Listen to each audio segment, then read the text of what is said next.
Hey everyone, I know it's been a very long time since I posted a VLSI video or tutorial. But anyways, I would be starting a Verilog series where I am going to talk about how to code basic components in VLSI using Verilog. So let's start off with something basic, not very basic as to just, um, be extremely easy to start off, but rather a little bit challenging, meaning instead of going for the easiest, let's go for something that will make us learn a little bit at least. So starting off, we're going to go with this 4 is to 1 mux. If you don't know what a 4 is to 1 mux is, it's a quite a basic fundamental component that's used in VLSI where you have one select bus. Mind the terms I'm using, there is one select bus and there are four inputs. So that is why we call it a 4 is to 1 mux. Now, when I say select bus, it does not mean there is only one select signal. There are obviously more than one signals for the select because we have four inputs, but we have one select bus which will give us an output. So that is why we have 4 is to 1 mux using Verilog. So the 4 here denotes the number of inputs, 1 here denotes the number of outputs.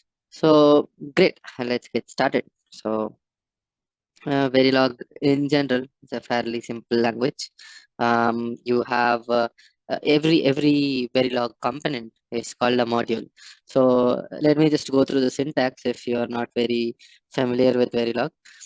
If you're familiar with Verilog, this code is going to be on the screen all the time. So please feel free to refer it and let me know if it's wrong. So this module we're going to name it something like mux 4 to 1. So it's a 4 is to 1 mux. So let's call it mux 4 to 1.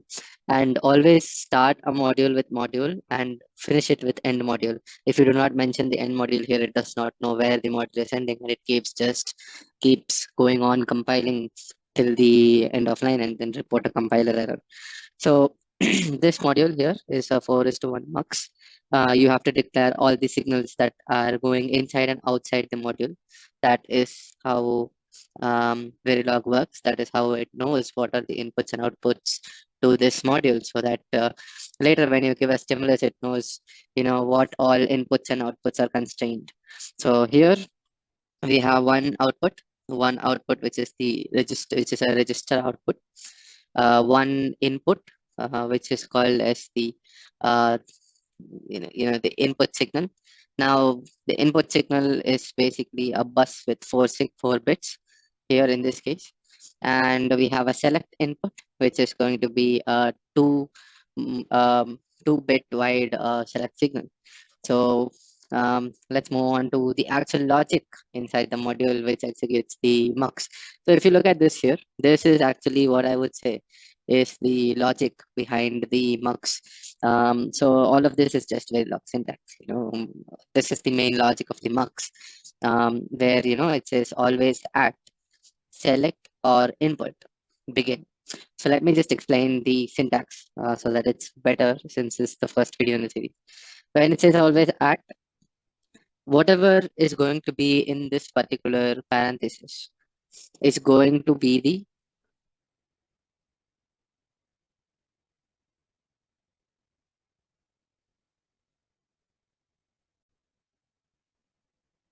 yeah, sorry. Whatever is inside this parenthesis is going to be the sensitivity list.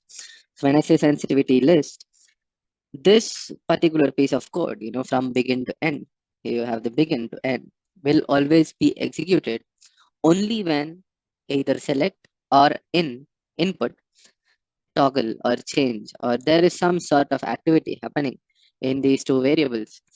That is the only time you will see that the piece of code is going to get executed. Now we have this always block from here to here, always and end. But again, this is the sensitivity list because if the input or the select line is not toggling, there is no point in actually executing this piece of code, because a mux usually works in such a way that if you have a select line in a particular way, doesn't matter what the input is or what the output is, it is going to be acting as a pass through for that particular bit. So if the select is set to 2, it's going to always be passing the value which is present in the logic 2. So anyways, let's look at the case statement. The case statement is fairly simple. If the case of the select, so if the select value is 0, passes the 0th bit. 1, it passes the first bit. 2, it passes the second bit. 3, it passes the third bit. So this is basically what you would call 4:1 mux.